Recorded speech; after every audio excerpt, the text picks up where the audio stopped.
Welcome back. So in this video, I'll show you how to import a live group into a new Katana project so another artist can add and assign materials. In this scene, I have some temporary lights and render nodes set up already. Now I'll click File, Import Live Group, and choose the .livegroup file that we exported earlier. If you did want to import a Katana scene, then you could select a .katana project from this same dialog.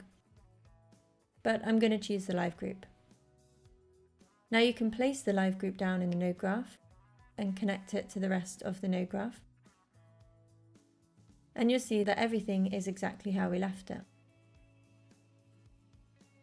So from here, another artist can begin working on creating the materials, which can also be stored in a separate live group.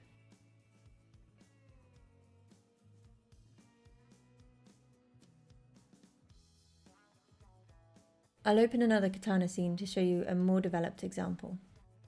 So now we have a full scene set up with the materials and assignments, lighting and render nodes, and if any changes are made to the scene setup, then you can right-click and choose Reload to update the live group.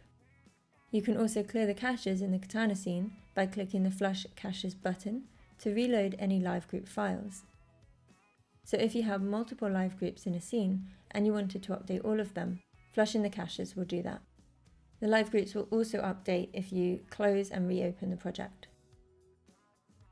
So for example, if I jump back to the previous scene where I published the live group, I could decide that I want this chair to be in a different position. So I can add a Transform 3D node,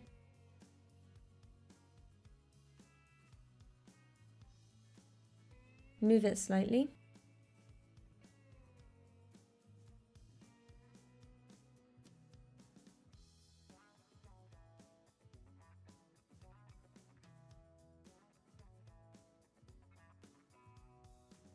and when I'm happy with it, I can publish the live group again.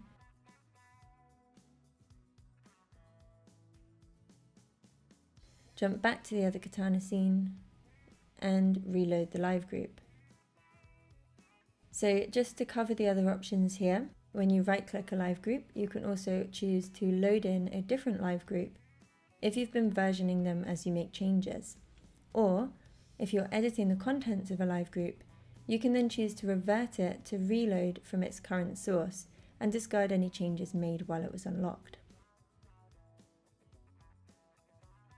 So now these two sections are being saved and versioned separately from the rest of the project, allowing both artists to work in parallel. And at the end of the day, they just need to reload the live groups and the project is all up to date. In the next video, I'll cover the common practice for versioning live groups when working in production.